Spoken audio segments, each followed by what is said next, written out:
ഈ അച്ഛനോട് ശാന്തിയായിട്ടിരിക്കുമ്പോഴേ കടുവയെ കണ്ടോ വന്നൊരു ക്ഷേത്രം എന്ന് പറഞ്ഞത്. ഓഹോ, 1117 18 എന്ന് എനിക്കൊരു സംശയം. ഞാൻ 6 മാസത്തിലൊരിക്കൽ ഇങ്ങോട്ട് വരുമെന്ന് പറഞ്ഞല്ലോ. ആ കർക്കിടകത്തിലാണ് ഞാനിവിടെ വന്നു. ഇവിടെ വന്നപ്പോ ചെങ്കോട്ടയിൽ എനിക്കൊരു കമ്പി വന്നു. മഹാരാജാവ് ഇത്തിരി തിരുനാൾ അച്ചൻകോവിൽ ദർശനത്തിന് വരുന്നു. അതുകൊണ്ട് മേഘാതിസ്ഥാനി എളുപ്പം വരണം എന്നും പറഞ്ഞു എനിക്കൊരു കമ്പി കിട്ടി. ഞാൻ അന്നേരം തന്നെ മുണ്ടും മാറി നേരെ കൊല്ലത്ത് പോയി രാത്രി റെയിൽവേയിൽ ചെങ്കോട്ട പോയി. വെളുപ്പിനെ 4 മണിക്ക് ചെങ്കോട്ട റെയിൽവേ സ്റ്റേഷനിൽ ഇറങ്ങി. കുറെ നേരം അവിടെ ഞാൻ ഒറ്റയ്ക്ക് തേമ്പറ്റ പാറയും മറ്റും കടന്നു പോകുന്നതിനൊരു വിഷമം ഭയം ഉണ്ടായിട്ട് ഞാൻ അവിടെ ഇരുന്നു. ഇരുട്ടുമാണ്. അവ കുറച്ചായപ്പോൾ ഒരു കാളവണ്ടി ലക്കവും ഇങ്ങനെ വന്നു. ഒരു വലിയ കാളവണ്ടി, വില്ലുവണ്ടി. പിന്നെ കിണാന്ന് നിറച്ച് മണിയും കിലുക്കി ഇങ്ങനെ വരുന്ന കണ്ടു. അത് റെയിൽവേ സ്റ്റേഷന് കുറെ കിഴക്കോട്ട് എന്നാൽ അവിടെ ആ കമ്പനിക്കുള്ള ലെവൽ കുറവുണ്ട്. അവിടെ ഞാനിങ്ങനെ നിന്നപ്പോൾ വണ്ടി വന്ന് അങ്ങോട്ട് തിരിഞ്ഞു. എവിടെ പോവാന്ന് ചോദിച്ചില്ല. മേക്കര പോവാന്ന് പറഞ്ഞു. ഞാനും ആ വണ്ടിയുടെ കൂടെ അങ്ങ് നടന്നപ്പോൾ വണ്ടി അവിടെ നിർത്തിയിട്ട് അവൻ വീഡിയോ മറ്റോ വലിച്ചു വണ്ടിക്കാരൻ. അപ്പൊ എന്താ കാര്യം എന്ന് ചോദിച്ചപ്പം തിരുവിതാംകൂർ രാജാവ് അച്ഛൻ പോയി തൊഴാൻ പോന്നു. അതിന് വണ്ടി അവിടെ കൊണ്ട് കരയാളരുടെ വണ്ടിയാണ്. ചെങ്കോട്ടെ കരയാളരുടെ അത് അവിടെ കൊണ്ടിടാൻ പറഞ്ഞിട്ട് പോവുക എന്ന് പറഞ്ഞു. കരയാളരുടെ വണ്ടിയാണ്. പണ്ട് കാള രണ്ടു വലിച്ചൊരു കാഞ്ചനമണിത്തേരോടി മാളിക തൻ മുന്നിൽ ഇതാ വന്നു നിൽക്കുന്നു എന്ന് പറഞ്ഞ രൂപത്തിലുള്ള കാളയും വണ്ടിയുമാണ്. വളരെ മനോഹരമായിരിക്കും. അതിൻ്റെ കൂടെ നടന്ന് ഏതാണ്ട് 7 മണിയായപ്പോൾ മേഖലയെത്തി. രാവിലെ 5 മണിയായി ചെങ്കോട്ടയിൽ തിരിച്ചപ്പോഴേ 7 മണിയായപ്പോഴത്തേക്ക് മേഖലയെത്തിയപ്പോൾ ഞാൻ മുൻപ് പറഞ്ഞ പോലെ പള്ളത്ത് തമ്പുരാനെ നടുവത്തുമൊഴിയിൽ കണ്ടു എന്ന് പറഞ്ഞില്ലയോ. അദ്ദേഹം അത് ചെങ്കോട്ട DFOയാ. അദ്ദേഹം മേക്കര ചൗക്കയിൽ ഇങ്ങനെ ഇരിപ്പുണ്ട്. തിന്നെ നിൽക്കുന്നു. അപ്പോ ഞാൻ അങ്ങോട്ടും കയറി ചെന്നു. എന്തെല്ലാം അവിടെ കമ്പനി ചോദിച്ചു. ഇങ്ങനെ ഞാൻ മിനിയാന്നാ ഇവിടുന്ന് പോയത്. അപ്പൊ അവിടെ ചെന്നുടനെ പെട്ടെന്ന് കമ്പി വന്നു. ഞാൻ തിരികെ പോന്നു. മഹാരാജാവ് എഴുന്നള്ളുന്നു എന്ന് പറഞ്ഞു. അതുകൊണ്ട് പെട്ടെന്ന് വരികയായിരുന്നു. എന്നാൽ കാത്തു കുടിക്കാന്ന് പറഞ്ഞു. വേഗം അന്നത്തെ പോലെ തന്നെ ഉമിക്കരിയും ഒരിക്കലുമൊക്കെ അദ്ദേഹം തന്നു. വേഗം കല്ല് തേച്ചു കല്യാണം കഴിച്ച് വസ്ത്രം തൊട്ടു. കാപ്പി കുടിച്ചപ്പോൾ പറഞ്ഞു, വേഗം നടന്നോളൂ. ഇപ്പൊ ഒരു 10 മിനിറ്റേ ആയുള്ളൂ. മാലകെട്ടുകാരും ഒക്കെ കൂടെ ഹാരവും മാലയും ഒക്കെ ആയിട്ട് ഒരു 5-6 പേര് പോയിട്ടുണ്ട്.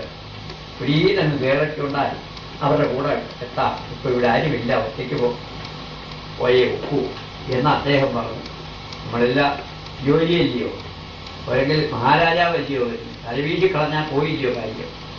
വേഗം ഒന്ന് നടന്നു. എൻ്റെ കയ്യില് 3-4 ഓറഞ്ച് മാത്രമുണ്ട്. ഒരു സഞ്ചിക്കകത്ത് അലിക്ക 2 കോർത്ത് കൊടുത്തു. നേരെ ഇടിപിടിയിട്ടാ നടക്കും. ഭയവുമുണ്ട്. ഏകാഗിയായിട്ടാണ് നടക്കുന്നത്. അവിടുന്ന് നേരെ ഒരു 1 മണിക്കൂർ കൊണ്ട് ഞാൻ മണലാറുണ്ട്. അവിടെ വളരെ സ്പീഡിലാണ് പോയത്. അവിടുന്ന് ഏതാണ്ട് 12-13 മൈലോളം ഉണ്ട്. ഒരു 1.5 മണിക്കൂർ കൊണ്ട് ഞാനങ്ങ് മണലാറുണ്ട് അവിടെ എത്തി. പിന്നെ അങ്ങ് നിരപ്പാണ്. അവിടുന്ന് പിന്നെ വളവും തെരുവും തോടുകളുമായിട്ട് ഇങ്ങനെ നടന്ന് അങ്ങോട്ട് ചെന്നപ്പോൾ ഉദിച്ചിങ്ങനെ പൊങ്ങിയിരിക്കുന്നു. പള്ളി കൊണ്ടാൻ ആറെന്നും പറഞ്ഞൊരു ആറെന്ന് വെച്ചാൽ ചപ്പാത്ത്. അവിടെ കർക്കിടമാസം കാലമാകും. മഴ പെയ്ത് വെള്ളം അങ്ങോട്ട് വെച്ചിട്ട് ആ സൂര്യപ്രകാശം തട്ടി ഇടതുഭാഗത്തായിട്ട് ഈ കാറ്റ് കുറിഞ്ഞ് നിൽക്കും. അതേ ഉള്ളൂ മണക്ക. അപ്പൊ ഒരു തള്ളക്കടുവായ അവിടെ ഇങ്ങനെ കിടക്കുന്നു, പട്ടികൾ കിടക്കുന്ന പോലെ. 2 കുട്ടികൾ മുര കുടിച്ചുകൊണ്ട് കിടക്കും. അതിൻ്റെ മുമ്പിൽ കിടന്ന് ഇങ്ങനെ കളിക്കുന്നു. ഞാൻ ഇങ്ങനെ അങ്ങോട്ട് ചെല്ലുകയും അതെന്നെ കാണുകയും ഞാൻ അതിനെ കാണുകയും ഒപ്പം കഴിഞ്ഞു. ഒരു 3-4 കഴുക്കോൽപ്പാട് ദൂരെ, അത്രയേ ഉള്ളൂ. സൂര്യപ്രകാശം കൊണ്ട് എനിക്കങ്ങനെ നല്ല പോലെ കാണാം കടുവായി. എന്നെ അത് നല്ലതുപോലെ കണ്ടു. ഞാനും വെയിലത്താണ് നിൽക്കുന്നത്, അത് വെയിലത്ത് കിടക്കുക. എന്റെ കയ്യിൽ നിന്ന് സഞ്ചി കീപ്പോട്ടങ്ങ് വീണു. തൊഴുകുന്നൊരു ശബ്ദം എന്റെ വയറ്റിൽ മേപ്പോട്ടങ്ങ് ഉണ്ടായി. എങ്ങോട്ട് പോയി എന്നറിയാൻ വയ്യ. ആ കടുവാ കുട്ടികൾ എന്നെ കണ്ടു. അത് നേരെ ഇടിച്ച് തെക്ക് പടിഞ്ഞാട്ട് ഇങ്ങനെ അങ്ങ് പോകുന്നത് കണ്ടു. ഞാനും അതിങ്ങനെ നോക്കി അവിടെ നിന്നു. അത് കുറേശ്ശെ മണല, വലിയ കാടൊന്നുമില്ല, ആനക്കുറിഞ്ഞിയേ ഉള്ളവർ. ആനക്കുറിഞ്ഞാൽ അടിതെളിച്ച് കിടക്കും. ഈ ചെവിട്ടിൽ അതിൻ്റെ കരിയിലകളാകുന്നുണ്ട്. അതിങ്ങനെ ഏതാണ്ടൊരു കുറെ ദൂരം ഇങ്ങനെ പോകുന്നത് കണ്ടു. എനിക്ക് അവിടുന്ന് ആ തിരിഞ്ഞ് വലത്തോട്ട് പോകും. കടുവ ഇങ്ങനെ ഇടത്തോട്ടാണ് പോയി. തെക്ക് പടിഞ്ഞാട്ട് പോയി കടുവ. എനിക്ക് വടക്ക് പടിഞ്ഞാട്ടാവാനുണ്ട്. കടുവ അങ്ങ് പോയി കഴിഞ്ഞു എന്നറിഞ്ഞപ്പം എന്തോ അയ്യപ്പൻ്റെ ഒരു ശക്തി കൊണ്ട് ആ സഞ്ചി അവിടെ നിന്ന് പതുക്കെ ഞാൻ കിട്ടും. എടുത്തേക്ക് കുറേശ്ശെ കാലിൽ വെച്ചപ്പോൾ കുറേശ്ശെ കാലിന് അനക്കം കിട്ടി. അവിടുന്ന് തുമ്പി വറക്കം വണ്ണം അവിടുന്ന് ഒരൊറ്റ ഓട്ടം. ഞാൻ 9 അടിച്ചപ്പോൾ അച്ചൻകോവിൽ മഠത്തിൽ ചെന്നു. തിണ്ണയ്ക്ക് മുണ്ടുകൊടുപ്പ് ഊരി ഇട്ടേച്ച് കുളത്തിൽ ചെന്നു. 9-10 ആയപ്പോൾ ഞാൻ അമ്പലത്തിനകത്ത് വന്നു. അപ്പോഴത്തേക്ക് എന്നെ പള്ളിയിടിച്ചിരിക്കുക വികാരിക്കാരി കീഴ്ശാന്തി മാത്രമേ ഉള്ളവിടെ. അവിടെ ശിവേലിക്ക് ആദ്യം വിളക്ക് വെച്ചാൽ ഉടനെ പലകയിലെ അയ്യപ്പനെ എഴുന്നള്ളിച്ച് മണ്ഡപത്തെ ഇരുത്തിയേച്ച് വന്ന് അകത്തുനിന്ന് തൂവി തുടങ്ങും ശിവേലി. ശിവേലി തൂവി വെളിയിൽ വന്ന് തൂവി കഴിഞ്ഞ് അകത്ത് വന്ന് കൈ കഴുകിയേച്ച് പിന്നെ വിഗ്രഹം എഴുന്നള്ളിച്ച് 2 വലക്ഷളം കൂടെ വെച്ച് തിരികെ എഴുന്നള്ളിക്കും. അങ്ങനെ ഒറ്റ ശാന്തിക്കാരനായിട്ട് കഴിക്കുന്നത് ആപത്തും കഴിയും. അങ്ങനെ അവിടെ സർവ്വസാധാരണമായിട്ട് 2 ശാന്തിക്കാരെ ഉള്ളൂ. ഞങ്ങൾ എന്ത് ചെയ്യും? മലമ്പഞ്ഞിയാണ്, മുട്ടിക്കാൻ ഒക്കുമോ? അത് ഒക്കുകയില്ല. അങ്ങനെ ഒരു കടുവായെ കണ്ടു. അത് കഴിഞ്ഞ് ഇവിടെ വന്നു. ഒരു ചന്ദനം ചാർത്തി കഴിഞ്ഞു. വിളക്കിനകത്ത് എണ്ണയും തിരിയും ഇട്ടുകൊണ്ടിരുന്നപ്പോൾ ആ പറഞ്ഞ കാളവണ്ടി കിഴക്കേപ്പുറത്ത് വന്നു കഴിഞ്ഞു. അപ്പൊ മഹാരാജാവ് വരുന്നു എന്നാ പറഞ്ഞു. മഹാരാജാവൊട്ട് വന്നുമില്ല. നമുക്ക് പറ്റേണ്ടതൊക്കെ പറ്റുകയുള്ളൂ. വന്നതോ ക്യാപ്റ്റൻ ഗോദവർമ്മ. ഇപ്പോഴത്തെ ഈ പന്തുകളിയുടെ ഒരു എതിരമായിട്ടൊരു കാർത്തിക തിരുനാൾ മുദ്രാട്ടിയുടെ ഭർത്താവ് കുഞ്ഞാറ്റി തമ്പുരാൻ, ക്യാപ്റ്റൻ ഗോദവർമ്മ എന്നാ അദ്ദേഹം വന്നു. ഒരു 10 മണിയായപ്പോൾ അദ്ദേഹം അകത്ത് വന്നു. ദർശനം കഴിച്ചു. ഇങ്ങനെ സന്തോഷമായിട്ട് പോവുകയും ചെയ്തു. അങ്ങനെ സംഭവം അവിടെ ഉണ്ടായിട്ടുണ്ട്. ഈ കല്ലാറ്റി നീലാണ്ടനായ കല്ലാറ്റി നീലാണ്ടെന്ന് ഞാൻ പണ്ടേ കേട്ടിട്ടുണ്ട്. ഒരു കഥ കൊണ്ടാരമാണ്. അച്ഛൻ അവനെ കാണുമ്പോൾ അവനെന്തോ പ്രായം? അവനൊരു 75 വയസ്സിൽ കുറയുകയാണ്. ഏതാണ്ടൊരു സാധാരണ നമ്മുടെ പൊക്കമൊന്നുമില്ല. അവന് ഒരു മുണ്ടനാണ് ആള്. ഇവിടെ താമസിക്കുന്നതാണ്. അയാൾ കല്ലാറ്റിന്റെ ആ ഭാഗത്തൊക്കെ അയാളുടെ താമസം. നേരെ കിഴക്കോട്ടങ്ങ് ഇറക്കമാണ്. നമ്മൾ കുറച്ചിട കാണുന്നതൊക്കെ നിരപ്പാന്ന് തോന്നും. അത് കഴിഞ്ഞ് ഏതാണ്ട് ഒരു 10 അങ്ങോട്ട് ഇരുന്ന് കഴിഞ്ഞാൽ നേരെ അങ്ങ് ഇറക്കമാണ്. 1.5 മൈൽ കിഴക്കോട്ടങ്ങ് ഇറങ്ങുക. ഇറങ്ങി ചെല്ലുമ്പോൾ അത് വെള്ളത്തിലോട്ടാണ് ചെന്ന് വീഴുന്നത്. ഇറങ്ങി അങ്ങ് കല്ലാറ്റിലോട്ടാണ് ചെല്ലുന്നത്. ആ ചെരുവിലാണ് അവന്റെ താമസം. അതിന് ഈ കല്ലാറ്റി നീലാട്ടെന്ന് പറയും. അയ്യപ്പന്മാര് ചെല്ലുമ്പോഴൊക്കെ ചിലപ്പോൾ വിഷുവിനും മറ്റും ഇവനെ കാണാം. അവരിവിടെ നിന്ന് കിഴക്കോട്ടാ പോകുന്നത്. അതുകൊണ്ട് ഇവന് കല്ലാറ്റി നീലാട്ടെന്നൊരു പേര് വന്നിരിക്കുക. അത്രയേ ഉള്ളൂ. അവർക്ക് ആള് മുഴുവൻ അവർ മലമണ്ഡാരമാണ്. നെഞ്ചിനും വെച്ചും ഒരടി വീതിയുണ്ട് നെഞ്ചിന്. മുലയോട് മുല ഒരടി ഉണ്ട്.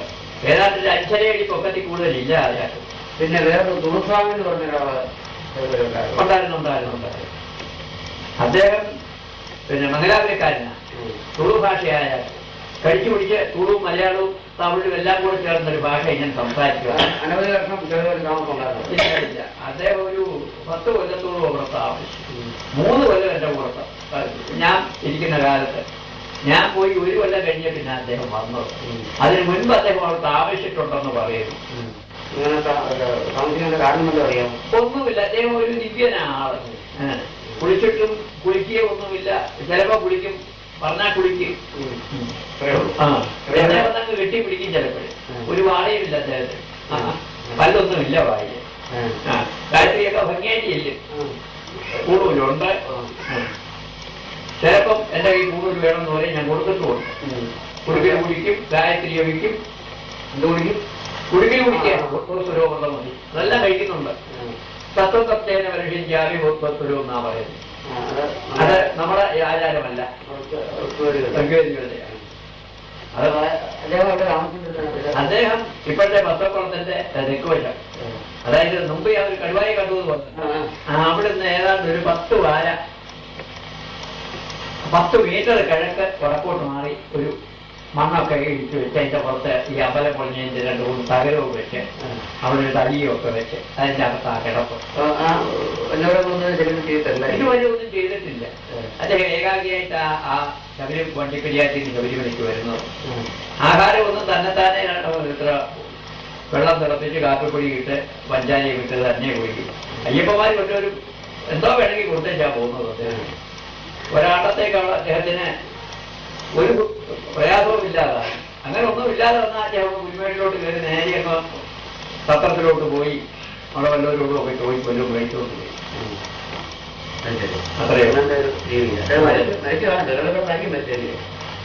അറിയാൻ വയ്യ. പിന്നെ അദ്ദേഹത്തെ പിന്നെ ഒരു തവണ കുട്ടം പറയുന്നത് കേട്ടു, ഇപ്പൊ കാണുന്നില്ല. അയാണ്ട് പറയുന്നത് കേട്ടു ശബരിമല കിടന്ന് മരിച്ചുകൊണ്ടില്ല. അയ്യപ്പന്മാര് ഇല്ലാത്ത സമയമുണ്ടല്ലോ. ഇപ്പം അവിടെ ആളുണ്ടല്ലോ. 126 മുതൽ ഇപ്പൊ സ്ഥിരമായിട്ട് അവിടെ ആളുണ്ട്. ഒരു രീതിയിലോ മരിച്ചു കിടക്കുന്നുണ്ട്. പിന്നെ ഇവരൊക്കെ എടുത്ത് കിടങ്ങനെ വെളിയിൽ കൊണ്ടിരുന്ന് സംസ്കരിച്ചു എന്ന് പറയുന്നത് കേട്ടു. ഞാൻ ഇനി വലിയ പിന്നീട് അദ്ദേഹനെ കണ്ടിട്ടില്ല.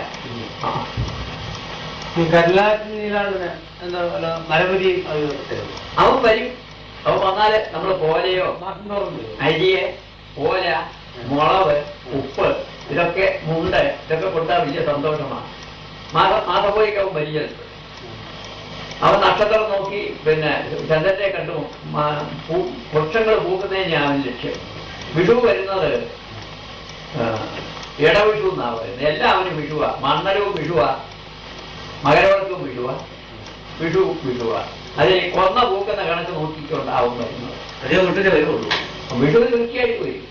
അത് വെച്ചോണ്ട് ഇപ്പൊ സർവ്വസാധാരണമായിട്ട് ഞാൻ ചെന്നപ്പം മിക്കവാറും 2 ആഴ്ച കൂടി ഇരിക്കുമ്പോൾ വരും. ഞാൻ 19 കുറിച്ച് ഒന്നിച്ചവിടെ താമസിച്ചു. ആ കാലയളവിലും വന്നിട്ടുണ്ട്. അപ്പൊ ഇവനെ പിന്നെ ഈ ശബരിമല എങ്ങനെ നിവാദം വെച്ച് പോയില്ലോ, മുഴുവൻ നാശമായിരിക്കും. ആ കാലത്ത് ഇവനെ കാട് മുഴുവൻ തപ്പി നടന്ന് പോലീസുകാരെ എങ്ങനെയോ പിടി കിട്ടി. കുറെ അധികം തപ്പിയിട്ടാണ് കിട്ടിയത്. എങ്ങാണ്ട് വഴി നിൽക്കുന്ന കണ്ടു. പിന്നെ പണിക്കാരാണ്ട് വന്നു വല്ലാത്തിരിക്കാണ്ടെന്ന് പറഞ്ഞ് എന്നെ പിടിച്ചു. നാട്ടിൽ കൊണ്ടുവന്നു. തിരുവനന്തപുരത്ത് കൊണ്ടുപോയി. തിരുവനന്തപുരം കാണിച്ചു. അവനോട് വല്ല മുമ്പുണ്ടോ എന്ന് ചോദിച്ചു. അവനൊന്നും അറിയാൻ വയ്യാന്ന് പറഞ്ഞു. പരമാർത്ഥമാവും പറഞ്ഞത്. ഒന്നും ചെയ്തിട്ടില്ല. അവനെ കണ്ടതല്ല തോന്നുകയില്ല. ഞാൻ ചിരിച്ചോണ്ട് സുഖനായിട്ടിരിക്കും എപ്പോഴും. തലയിലൊക്കെ കഷണ്ടിയാണെങ്കിൽ മുഴുവൻ പാണ്ട, കയ്യിലൊക്കെ പാണ്ട. കുറെ ഇത് മരത്തെ കയറി അണ്ണാൻ കയറുന്ന പോലെ വലിയ വലിയ മരങ്ങളെ കയറി പോകുന്നത്. അത് ഒരു പട്ടി കൊണ്ടുപോകും. അച്ഛൻ നമ്മുടെ പിന്നെ പ്രതിഷ്ഠാകാലത്ത് മേശാന്തിയായിരുന്നു. അന്നായിരുന്നല്ലേ ക്ഷേത്രം പണി? ഇപ്പോഴത്തെ ക്ഷേത്രം പണി എങ്ങനെ? കല്ലൊക്കെ എങ്ങനെ കൊണ്ടുപോകും? കല്ല് ആ കുമ്പളത്തോട് ഭാഗത്തുനിന്ന് കല്ല് കയറുക. വെളിയിൽ വണ്ടിപ്പിലാർ വഴി കൊണ്ടുവരില്ല. അല്ലല്ലല്ല, എല്ലാം കുമ്പളത്തോട് ഭാഗത്തുള്ള കല്ലുകളാണ്. അത് മുഴുവൻ അവിടുന്ന് കീറി അവരെ ചെറിയ ചെറിയ വണ്ടി മാതിരി ഉണ്ടാക്കി അതേ കയറ്റി വടക്കേ കിടങ്ങിന്റെ വടക്ക് വശം. ഇപ്പൊ നമ്മളെ കൊണ്ട് കയറി പോകുമ്പോൾ അവിടെ കൊണ്ട് നിട്ട് കഴിഞ്ഞാൽ അവിടെ വിഞ്ച് ഫിറ്റ് ചെയ്തിരിക്കുക. അത് വിഞ്ചെന്ന് പറയുന്ന അവിടുന്ന് ഒരു വിരലിന്റെ വണ്ണത്തിലുള്ള ഒരു കമ്പിയെ ഒറ്റ കമ്പി കഴിഞ്ഞ് ശബരിമല അമ്പലത്തിന്റെ തെക്കേപ്പുറത്ത് ഒരു മരത്തെ കൊണ്ടുവന്ന് ഫിറ്റ് ചെയ്യുക. മരത്തേലും എത്രമാത്രം ബലപ്പെടുത്താമോ അത്രമാത്രം ബലപ്പെടുത്തുക. ഇതേലൊരു കപ്പിയും കയറുമുണ്ട്. അവരെ ചങ്ങലയിൽ ഈ കപ്പിയെ എന്നിട്ട് അതേ പുള്ളിയുണ്ട്. ഈ കല്ലുകള് അവിടെ വരുമ്പോ ഒക്കെ തറയെ മുട്ടും. എവിടെ വടക്ക് കിടങ്ങിന് വടക്കോട്ട് വരുമ്പോ ഈ പുള്ളിയൊക്കെ തറയെ മുട്ടും. അവിടെ ഈ കല്ലങ്ങോട്ട് അതേലോട്ട് കയറ്റി കൊടുത്ത് ഈ പുള്ളിയിലങ്ങ് കുരുക്കിയിടും. ഒരിടത്തിന് മുട്ട വീഴാതിരിക്കത്തക്ക ഞങ്ങലെയാ. അത് കഴിഞ്ഞാൽ അവിടുന്ന് ആ പുള്ളി അങ്ങ് അപ്പുറത്തെ വീട്ടിങ്ങനെ അങ്ങ് തിരിക്കും. ഇപ്പോഴത്തേക്ക് അത് വളരെ സ്പീഡിൽ ഇങ്ങനെ വിമാനം പോകുന്ന പോലൊക്കെ കല്ലിങ്ങനെ തൂങ്ങി അങ്ങ് ഇതുപോലെ 18-ാം പടിയുടെ മുകളില് അവിടെ വന്ന് നിൽക്കും. നിൽക്കുമ്പോ ആ പുള്ളി തുടരെ അങ്ങ് അയക്കുമ്പോ തനിയെ ഇഞ്ഞു വന്നിരിക്കും. ഒറ്റക്കല്ലിഞ്ഞ് ഓടി വന്നു മുഖവർണ്ണഭം ഭവിച്ചു എന്ന് പറയുന്ന പോലൊക്കെ ആ കല്ലിങ്ങനെ വരുന്നത് കാണാനുണ്ട്. ഇങ്ങനെ പറന്നു വരുന്ന പോലെ കല്ലുകൾ വന്നിരിക്കുന്നു. ഇതെല്ലാം ഞാൻ എത്ര കല്ലുകൾ ഇങ്ങനെ വരുന്നത് കണ്ടുകൊണ്ടിരുന്നു. അത്ഭുതമാണ്.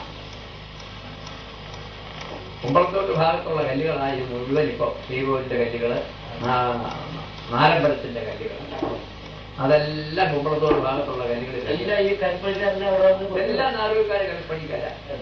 ചെറിയകാര്യമില്ല, നാടുകാരനല്ല, എല്ലാം നാടുകാരാ.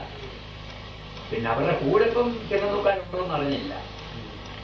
അത്രേ ഓർമ്മയുള്ളൂ. മുഴുവൻ നാടുകാരാ. നീലാകണ്ഠനാചാരി എന്ന് പറഞ്ഞൊരു പ്രായമായ ഒരു ആചാര്യായിട്ട് എന്റെ മേൽനോക്കി പോയിട്ട് നീലകണ്ഠനാചാരി. അപ്പൊ ഈ സിമന്റ് പറ്റൊക്കെ കൊണ്ടുവരുന്നത് സിമന്റ് ഒക്കെ കഴുതപ്പുറത്ത് വന്നോളൂ. പുൽമേട് വഴി പുൽമേട് ജീപ്പ് പിന്നെ വളമിട്ട് ജീപ്പ് പുൽമേട്ടിൽ ഇട്ടിരിക്കുക. ഞാൻ തന്നെ പുൽമേട്ടിൽ ജീപ്പിൽ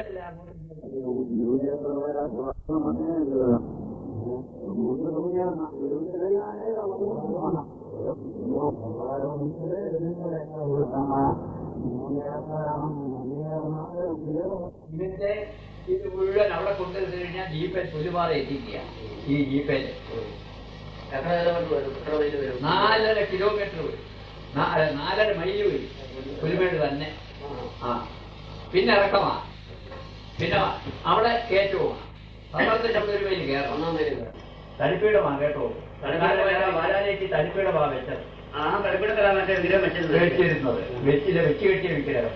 അത് ഞാനവിടുന്ന് പതുക്കിയായിരുന്നു താങ്ങി വെച്ചൊക്കെ എന്റെ കൂടെ ആളൊക്കെ ഒരു തോർത്തുമൊക്കെ കൊണ്ടുവന്നു. പെട്ടെന്ന് അവർ തോർത്ത് തെക്കോട്ട് വലയാക്കി വിരിച്ചു. ഞാനെ തെക്കോട്ട് ശിരസാക്കി കിടത്തി.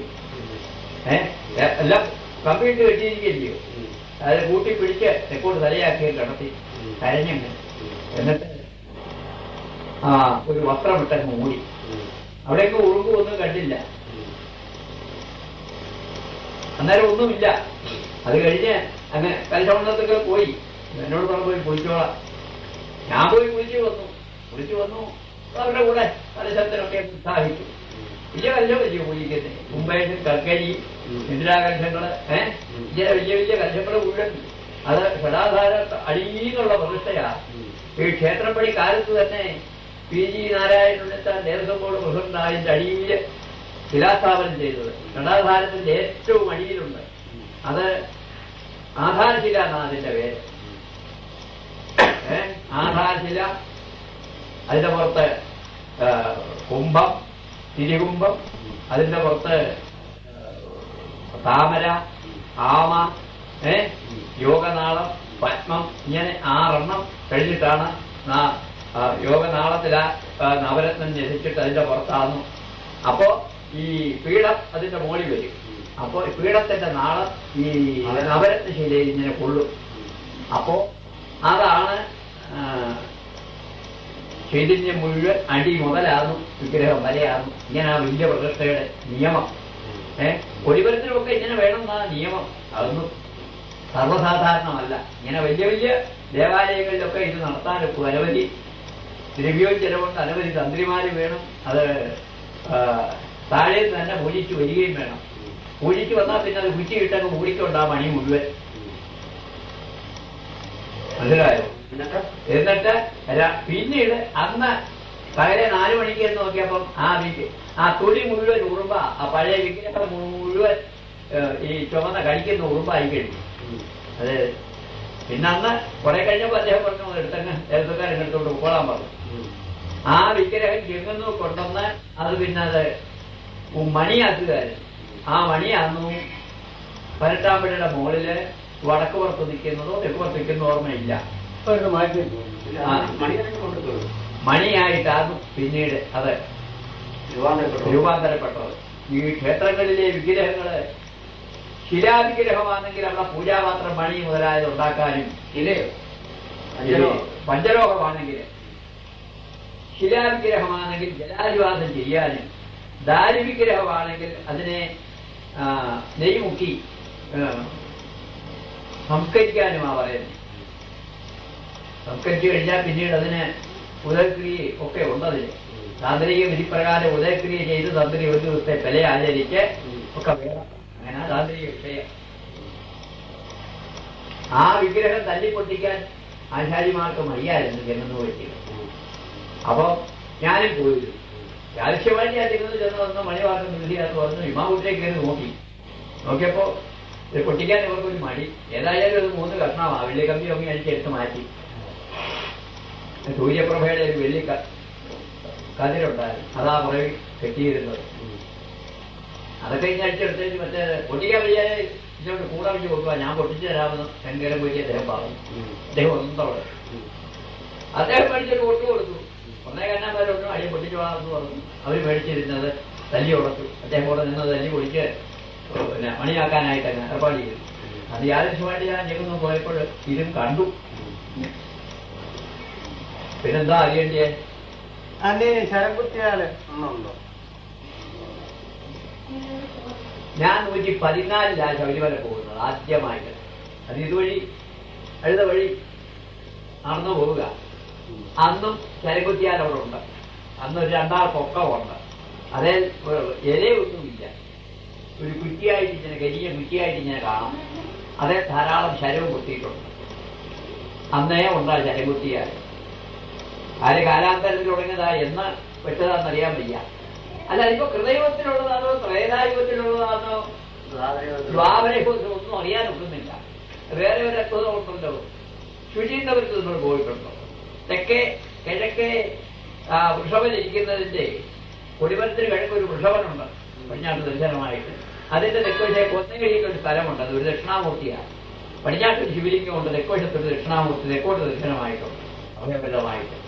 അവിടെ പ്രേതായുഗത്തിലെ ഒരു കൊന്ന ഇന്നും നിൽപ്പുണ്ടല്ലോ. തടിയുണ്ട് ഇന്നുമുണ്ട്. അത് താഴെ നിന്നാൽ കുറച്ച് കാണാം. അത് ഗോപുരത്തിന്റെ ശിവേലിപ്പരയുടെ മണ്ടയ്ക്ക് കയറാമെങ്കിൽ അതിങ്ങനെ കാണാം. ഞാനുള്ള 106,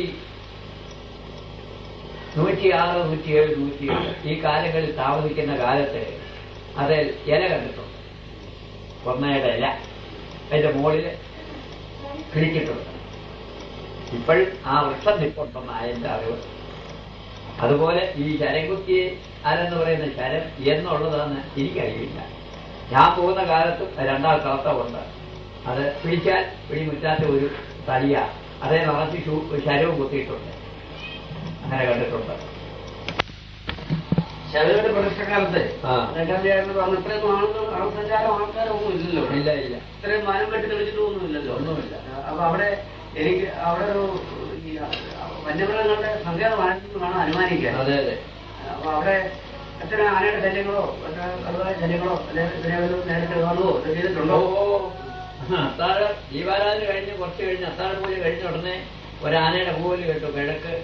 ഇപ്പോഴത്തെ വെള്ളിപ്പരയുടെ അവിടുന്ന് ഇപ്പൊ നേരെ കിഴക്ക് ഒരു ആര് നിൽപ്പുണ്ട്. അവിടുന്ന് ഒരു 50 മീറ്റർ വടക്കോട്ട് മാറ്റിയ മരാമത്തുകാരുടെ ഒരു കെട്ടിടം ഉണ്ടായിരുന്നു. നഗര കെട്ടിടം. അന്ന് കിടങ്ങുണ്ട്. അതിന്റെ കിഴക്കേപ്പുറത്ത് ഒരു ആന വന്ന് നിന്ന് പോവുക. ആനകളെല്ലാരും കൂടി പെട്രോമാക്റ്റുമായിട്ട് പണിക്കാർ ധാരാളം ഉണ്ട് അവിടെ. പെട്രോമാക്ട് ഇങ്ങനെ പിടിച്ച് പൊക്കി നോക്കിയപ്പോ ആന നേരെ വന്നങ്ങനെ നിന്നു. ആ മണ്ണ് വാരി ഇക്കാൻ ചെറിയ കിടങ്ങ അവർ ചാടാനൊക്കെ തെളിപ്പുണ്ട്. ഞങ്ങൾ ഇവിടുന്ന് കല്ല് പെറുക്കി അങ്ങോട്ട് പോയി. പാല പുറകോട്ട് പോയിട്ട് കുറെ മണ്ണും വാരി ഇങ്ങോട്ട് വന്ന് ഞങ്ങളുടെ മേത്തോട്ട് ഇനി വലിച്ചത്. ഒരു കൊമ്പ് തിരിഞ്ഞതാ. 1/2 മണിക്കൂർ ഞങ്ങൾ വാനയുമായിട്ട് അവിടെ നിന്നുകൊണ്ട് യുദ്ധം ഉണ്ടായി. ഞങ്ങൾ 19 പേര് ഇപ്പം നിർപ്പിച്ചു. കിടങ്ങായതുകൊണ്ട് ഞങ്ങൾക്ക് നല്ല ധൈര്യം ചെയ്യും. ആനയ്ക്ക് ഒരു കൂതലുമില്ല. പിന്നെ ഞങ്ങൾ തന്നെ തോറ്റിഞ്ഞു പോന്നു. അവൻ കൂവിക്കൊണ്ട് പുറകോട്ടങ്ങ് പോയി. ഞങ്ങൾ പിരിഞ്ഞു പോന്നു. കടുവായുണ്ടല്ലോ. കടുവായുള്ള ഒരു കടുവായെ ഞങ്ങൾ കണ്ടല്ലോ. ഞങ്ങൾ ഈ അമ്പലമണി കാലത്ത് വേലക്കാരൊക്കെ 10 മണിയാകുമ്പോഴത്തേക്ക് അവർ ക്ഷീണിച്ച് കിടക്കും.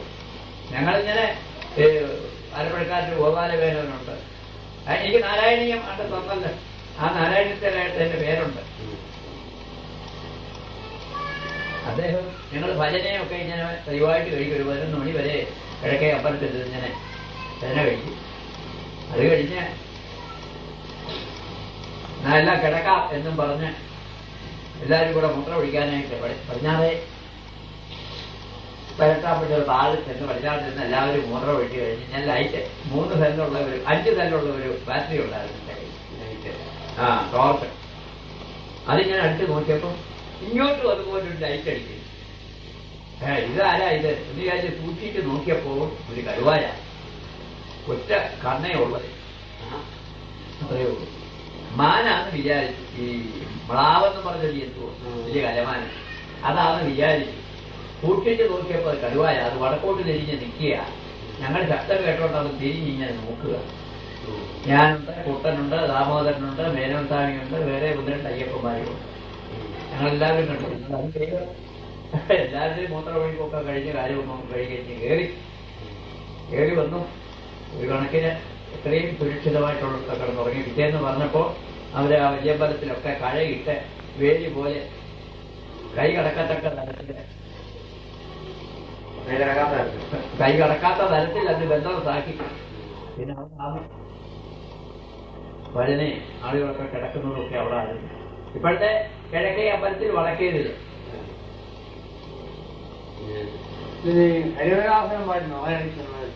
അത് ഞാനാ ഉണ്ടാക്കി വെച്ചത്. ഞങ്ങൾ ഈ കീർത്തനം പാടി വന്ന് കമ്പക്കുടി ശ്രീനിവാസയ്യരുടെ ഒരു കദംബം എന്നൊരു പുസ്തകം ഉണ്ടായിരുന്നു. അതിനകത്തെ ശ്ലോകങ്ങളും പാട്ടുകളും മുഴുവൻ അങ്ങോട്ട് പാടി വന്നു. അതൊക്കെ അന്ന് ഹൃദയസ്ഥമാണ്. നമുക്ക് എന്താ അന്ന് വേണം, നമുക്ക് എന്നും മംഗളം പാടി വേണം അറിയാം.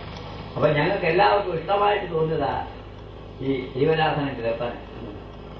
അപ്പൊ തിരുമേനി കർപ്പൂരം കത്തിച്ച് അത് ചെല്ലുക, ഞങ്ങൾ ഏറ്റു ചൊല്ലിക്കോളാം എന്ന് പറഞ്ഞ് ആദ്യം താക്കോല് കൈ കിട്ടിയ പിന്നീട് ആദ്യമായി നട അടയ്ക്കുമ്പോൾ തുടങ്ങിയതായി. അത്താഴക്കൂലി കഴിഞ്ഞു. നട അടയ്ക്കാറാവുമ്പോൾ മുൻപിൽ വേറെ കർപ്പൂരം കത്തിക്കും. കുറച്ച് കർപ്പൂരം ഇപ്പുറത്ത് മാറ്റി ഇട്ടേക്കും. ആ കർപ്പൂരപ്രഭ ഇങ്ങനെ കത്തിക്കൊണ്ടിരിക്കും. ഞാൻ ശരണമയ്യപ്പ നമ്മോട് പാടി ആ അയ്യോരാത്രം അങ്ങോട്ട് തുടങ്ങും. എല്ലാവരും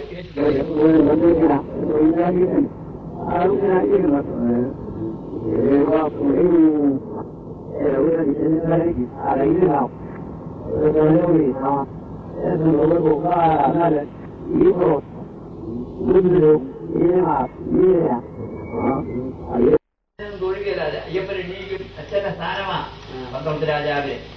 അയ്യപ്പന്റെ വളർത്തച്ഛന്റെ സ്ഥാനമാവും പന്ത്രണ്ട് രാജാവിനുള്ളത്. ആ പതിവ് ഇപ്പോഴും നമുക്ക് പോകുന്നുണ്ടോ? ഞാൻ വരുന്നിടം വരെയുണ്ട്. പന്ത്രണ്ട് രാജാവ് അവിടെ വരട്ടാൻ വഴി അദ്ദേഹം കയറി വരാം, ഇറങ്ങത്തേ ഉള്ളൂ. അതെ, അദ്ദേഹം നടക്കാനിടയിൽ കൂടെ കളവത്തിൽ ചെന്ന് വന്ന് തൊഴും. തിരുവാഭരണങ്ങളെല്ലാം ചാർത്തി അദ്ദേഹം തൊഴും. തൊഴുത്ത് നേരെ നിന്ന് തൊഴുകയില്ല, ചെരിഞ്ഞ് നിന്നേ തൊഴും.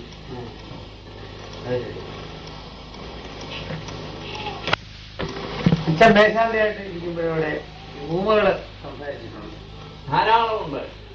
അവര് കരഞ്ഞോണ്ട് വന്നതെന്ന് പറയും, എന്റെ കുട്ടി സംസാരിക്കുന്നില്ല എന്ന് മുറി വന്ന് പറയും. അപ്പോൾ അവര് മേഘാന്തിപുരി വന്ന് അവർ കരഞ്ഞോണ്ട് പറയും, എന്റെ കാര്യം പിടിച്ച് സംസ്കരിച്ചുകൊണ്ട് പറയും. ശാസ്താവിന്റെ അയ്യപ്പന്റെ പ്രതിനിധിയായിട്ടാണ് അവർ ശാസ്താവിനെ മേഘാന്തിയെ കാണുന്നത്. അപ്പോ അന്ന് ഈ പടമാണോ? ഇത് ഈ പടം തന്നെ അന്ന് തൃശ്ശൂർക്കാരെനിക്ക് കൊണ്ടു തന്നത്. അതെ, മേഘാന്തിയുടെ പുറകിൽ വെച്ചിരുന്ന പടമാണ്. ഞാൻ പോയപ്പോ തിരുമേനി കൊണ്ടുവന്നു പറഞ്ഞു കഴിഞ്ഞത്. അവര് മേലില്ലാത്തൊന്നും തന്നു. ദേവസ്വക്കാർ ചോദിക്കുകയാണ് പ്രമാണം പറഞ്ഞു. അപ്പോ അവര് വന്ന് പറയപ്പോ, ശരി നിങ്ങൾ സോപാനത്തേക്കിലോട്ട് വരാൻ പറഞ്ഞു. അവര് സോപാനത്തേക്കിൽ പോയി നിൽക്കാൻ പറയും. ഞാൻ ഇവിടുന്ന് അയ്യപ്പനെ വിചാരിച്ച് അവിടെ ചെന്ന് വിഗ്രഹത്തെ നിന്ന് ശാസ്ത്രീയതായ ഭസ്മാഭിഷേകം കഴിഞ്ഞ് നെയ്യും ഭസ്മവും പഞ്ചാബത്തും എല്ലാം കൂടെ അഴിഞ്ഞ് ഉരുട്ടി ഇങ്ങനോടെ വെച്ചേക്കും. അതെടുത്ത് കൊടുത്തു തിന്നോളാ പറയും. അതങ്ങ് വായിലെടുത്ത് തിന്നും കുട്ടികൾ. അത് നെറ്റിക്കൊക്കെ തൊട്ട് ഭസ്മവും കൊടുക്കും. 2 പ്രാവശ്യം അയ്യപ്പനെ വിചാരിച്ച് ഭസ്മം ഇട്ട് കഴിഞ്ഞ് ശരണമയ്യപ്പ എന്നങ്ങ് പറയും. 1 അല്ലേ 2 അതിൽ കൂടുതൽ പറയണ്ട. അപ്പോൾ അവർ ശരണമയ്യപ്പ എന്ന് അവർ കൊണ്ട് പറയും. അങ്ങനെ ധാരാളം ഉണ്ടായിട്ടുണ്ട്. ഇപ്പോഴൊന്നും നടക്കുന്നില്ല. അറിയാൻ വയ്യ, ഇപ്പോഴത്തെ ഇവരൊന്നും അറിയാൻ വയ്യ. ഞാനിപ്പോൾ 2 കൊല്ലമായി പോയിട്ട്. ഈ മാസപ്പുഴയിൽ പോകുന്ന ആശാട്ടിക്കാണോ? അല്ല, ദാമോദരനും പറഞ്ഞ തിരുവല്ലക്കാരനൊരു ചങ്കുവിളിക്കാരനുണ്ട്. പിന്നെ നമ്മുടെ കുട്ടനും ചെറുപോലെ കുട്ടനുമുണ്ട്. അത്രയേ ഉള്ളൂ. പിന്നെ വേറെ വാച്ചന്മാരും വരുവാണ്. വാച്ചർമാർ അവർ 4 വാച്ചറും ഒരു 8 വാച്ചറും അവർ 15 ദിവസം അവർ മാറി മാറി പൊക്കോണമെന്നാണ് നിയമം.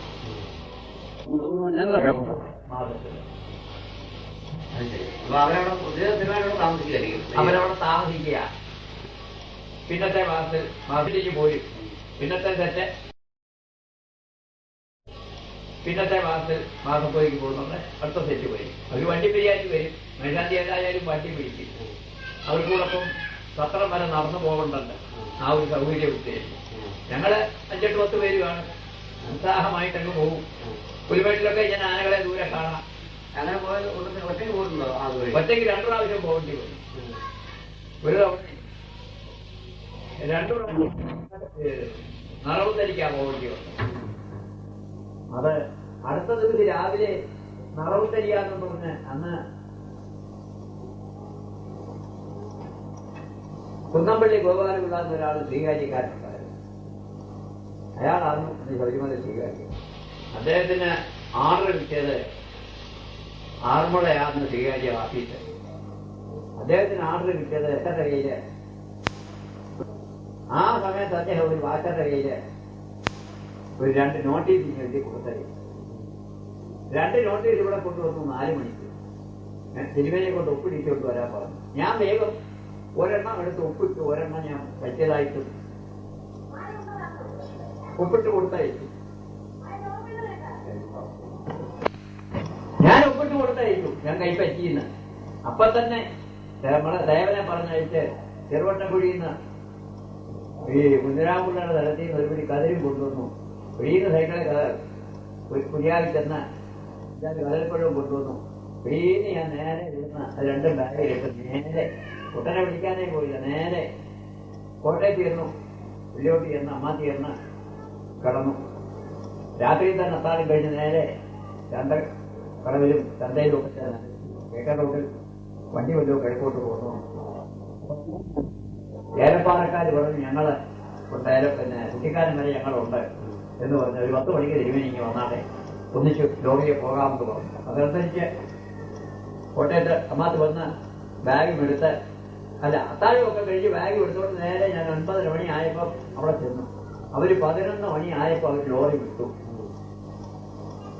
3 മണി ആയപ്പോൾ ഏലപ്പാറ ചെന്നു. ഏലപ്പാറ ചെന്ന് അവിടെ നിന്ന് ഭയങ്കര തണുപ്പാ. അവിടുന്ന് അവർ വടക്കോട്ട് തിരിഞ്ഞങ്ങ് പോയി. എനിക്ക് തെക്കോട്ട് തിരിഞ്ഞ് കിഴക്കോട്ടാ പീരുമേട്ടിന് പോകേണ്ടത്, വണ്ടിപ്പിരിയാറ്റിന് പോകേണ്ടത്. എന്നെ അവിടെ കൊണ്ട് ഇറക്കിയവര്. ഞാൻ അവിടെ ഇങ്ങനെ സ്വല്പനേരം നിന്ന് കഴിഞ്ഞപ്പോൾ ഒരു സായിപ്പും മദാമയും കൂടെ ഏലപ്പാറയെന്ന് കുമളിക്ക് പോകും. ഞാൻ ഏതായാലും കൈ കാണി. അവര് പെട്ടെന്ന് കൈ നിർത്തി, വണ്ടി നിർത്തി. ഞാൻ അതേ കയറി.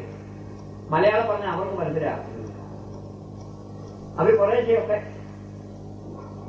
ഇങ്ങോട്ടും പറയും. അത് നമുക്ക് മനസ്സിലാകും. ഞാൻ പറഞ്ഞ ശബരിമല പോവുകയെന്നു. നാളെ രാവിലെ എനിക്ക് അപ്പനത്തെ ജോലിയുണ്ട്, താക്കോല് കാണിക്കും, കോവിലെ താക്കോലാന്നു. അപ്പൊ അവർക്ക് വിശ്വാസമായി. അവരെന്നെ 5 മണി ആയപ്പോൾ വണ്ടിപ്പിരിയാറ്റി കൊണ്ടുപോയിട്ടു. ഞാൻ അവിടുന്ന് അപ്പൊ തന്നെ നൈനാന്റെ വീട്, ഡ്രൈവറിന് നൈനാന്റെ വീട് എനിക്കറിയാം. അയാളെ വിളിച്ചുണർത്തി. 6 മണി ആയപ്പോൾ അവിടുന്ന് അയാളെ ഉച്ചവൃത്തി എല്ലാം കഴിഞ്ഞ് ഓടി വന്നു.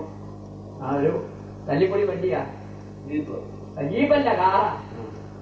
ചിലപ്പോ തെള്ളിയൊക്കെ നടക്കത്തുള്ളൂ. അത്തരം ഒരു സാധനമാണ്. എന്നെ 7 മണി ആയപ്പോ എന്നെ സത്രത്തിൽ കൊണ്ടുവിട്ടു. സത്രത്തിൽ കൊണ്ടുവിട്ട ഉടനെ ഈ പരമചരപ്പിള്ളയുണ്ട് അവിടെ, ഒരു വാച്ചറുണ്ട്. വാച്ചറും ക്ലാർക്കും ഒക്കെ ഉണ്ട്. അപ്പൊ അവര് പറഞ്ഞു തിരുമേനി ഇപ്പൊ പൊക്കോണ, ഇപ്പൊ രണ്ടുപേരെ അങ്ങോട്ട് പോയിട്ടുണ്ടെന്ന് പറഞ്ഞു. 7 മണിക്കാ. ഇവിടെ 10 മണിക്കും 11 മണിക്കും മുൻപേ ശബരിമല ചെന്ന് നറുത്തരി കഴിച്ചോളാനാ എനിക്ക് ആർത്ത. ഞാൻ ഒപ്പിട്ട് കൊടുത്തിരിക്കുകയും ചെയ്തു സ്വീകാരിക്കാരെ പിടികൊടുക്കരുതല്ലോ. അതിന് അയാളെന്റെ കയ്യിൽ ഒപ്പിട്ടങ്ങ് മേടിച്ചു. തലേന്നത്തെ തീയതി വെച്ചിരിക്കുക. എനിക്കറിയാമോ എന്തെങ്കിലും ആട്ടെ, ഞാൻ 2 നിശ്ചയിച്ചൊക്കെ നടന്നു. അപ്പൊ നോക്കുമ്പോ 2 കാൽപ്പാട് മുമ്പിൽ പോയിട്ടുണ്ട്. 2 പേര് പോയി എന്ന് അവര് പറയുന്നു. ഞാൻ നോക്കുമ്പോഴൊക്കെ 2 കാൽപ്പാട് കർക്കിടമാസ കാലമല്ലേ, ഒറ്റയടിപ്പാതയിൽ ഇങ്ങനെ തെളിഞ്ഞു കാണാം. ഞാൻ ആദ്യം വേഗം ഒക്കെ നടന്നു. ഇവരുടെ കൂടെ ചെല്ലണം എന്നുള്ളത്. അങ്ങോട്ട് ചെന്നപ്പം ഇടിച്ചു കയറി അങ്ങ് മൂടി. ആനയുടെ വാടി ആനക്കുണ്ടവും വഴി കിടക്കും. ആനയുടെ വാടിയും വരും. സ്വല്പനേരം അവിടെ നിന്ന് കഴിഞ്ഞൊരു കാറ്റടി വന്നപ്പോൾ ഈ മിച്ചങ്ങ് മാറിയപ്പോ 6 ആനകൾ ഇങ്ങനെ തെക്കോട്ട് പോകുന്നു. തെക്ക് പടിഞ്ഞാട്ടാ വഴിയെ ഒന്നും തിട്ട പറയാനൊക്കത്തില്ല. വളഞ്ഞുള്ള വഴി തെക്കോട്ടും വടക്കോട്ടും ഒക്കെ കാണും. ചിലർക്ക് വടക്കോട്ട് കാണുകയില്ല, തെക്കോട്ടും പടിഞ്ഞാട്ടും അധികവും വഴി. അങ്ങോട്ട് ചെന്നപ്പോ മിച്ചങ്ങ് മാറിക്കഴിഞ്ഞപ്പോ ആനയുടെ വാരി ഞാൻ 6 ആനയുണ്ടായി. ഞാൻ അവിടെ നിന്നു. എന്തോ ചെയ്യാനാ, താക്കോലും സഞ്ചിമാ. താക്കോൽ ഞാൻ ഏതായാലും കൈകിഞ്ഞു വെച്ചു. ആയുധം ഒന്നുമില്ല. ഈ താക്കോല് തന്നെ. അവിടുന്ന് ആന ഇടത്തോട്ടങ്ങ് തിരിയും. എനിക്ക് കാണാൻ വയ്യാതുള്ള ദൂരത്തിൽ ഒരു പാറയുണ്ട്. ആ പാറയ്ക്ക് ഞാൻ മറന്ന് ഒരു മറ്റേ മലയ്ക്കോട്ടങ്ങ് പോയി. ഞാൻ ആദ്യം വേഗം ഒന്ന് നടന്നു. നിരപ്പ അല്ല, ഈ പോയിരുന്ന സ്ഥലമല്ലേ, വളഞ്ഞ് ഈ പോയിക്കൊണ്ടിരുന്ന സ്ഥലമാണ്. അപ്പോഴത്തേക്ക് ജീപ്പിഞ്ഞ് പോയി. ജീപ്പിന്റെ പണി കഴിഞ്ഞോടെ. അത് കഴിഞ്ഞ് അവിടുന്ന് പിടിപിടിപിടീന്നങ്ങ് ഇറങ്ങി. ഞാൻ 9:30 10 മണി ആയപ്പോഴത്തേക്ക് ഞാനങ്ങ് കുമ്പളത്തോണ്ട് അവിടെ എത്തി. അവിടെ ചെന്നപ്പോഴോ ദൂരെ അങ്ങോട്ട് ഇറക്കമാണ്. ഒരു ദൂരെ കാപ്പത്തൊക്കെ തരത്തിൽ അവിടെ ഇങ്ങനെ ഇരുന്നപ്പോ മുമ്പിലൊരു എന്തോന്നോ ഒന്ന് ഇരിക്കുന്നു തോന്നുന്നു. കരടിയാന്ന് എനിക്ക് ഒരു തോന്നല്. അപ്പൊ കൈവണ്ണ ഉള്ളൊരു വൃക്ഷമുണ്ട്, അതേ കേറണം കരടിയാന്നെങ്കിൽ എന്ന് ഞാൻ ചവിടി ഞാൻ നിന്നു. അവിടെ നിന്ന് കഴിഞ്ഞപ്പോ ഈ പറഞ്ഞ ദൂർസ്വാമി അവിടെ ഇരിക്കുക.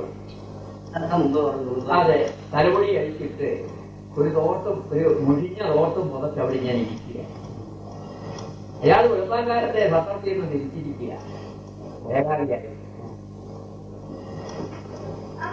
അപ്പൊ സൂക്ഷിച്ച് നോക്കിയപ്പോ ദൂർസ്വാമിയാ. ഞാൻ ഓടിയ കടുക്ക ചെന്ന് ഞങ്ങൾ 2 പേരും കൂടെ കൊണ്ട് ഇങ്ങോട്ടും കെട്ടിപ്പിടിച്ചു. നീ പോ, ഞാൻ വന്നേക്കാം, നീ പതുക്കെ പൊക്കോ എന്ന് പറഞ്ഞു. ഞാൻ അവിടുന്ന് വീടങ്ങി ഇരുന്നു. 9:30 മണിയായപ്പോ ഞാൻ സാധനമെല്ലാം മുറിയുടെ ഭാഗത്ത് ഇട്ടേക്ക് പെട്ടെന്ന് പോയി കുളിച്ചേക്ക് വന്നു.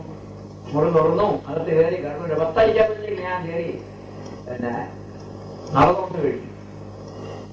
അവിടുന്ന് 11 മണിയായപ്പോഴത്തേക്ക് നിറയെ കുത്തരി കഴിക്കുക. ഇല്ല, വന്നിറങ്ങാനൊക്കത്തില്ല. അന്ന് വൈകിട്ടത്തെ പൂജ കൊണ്ട് കഴിക്കുക ഇറങ്ങാനുണ്ട്.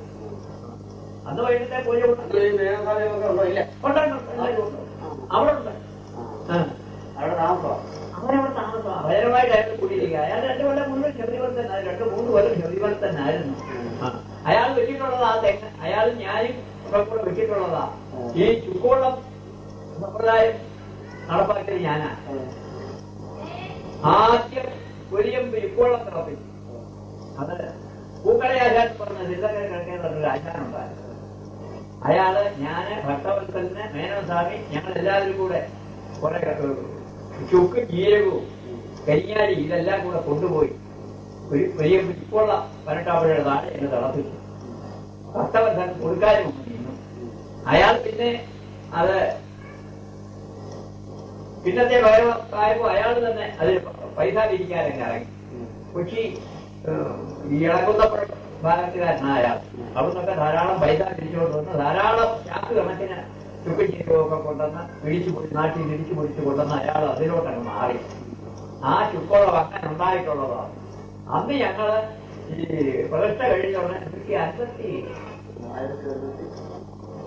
മലയാളം അതാണ് 40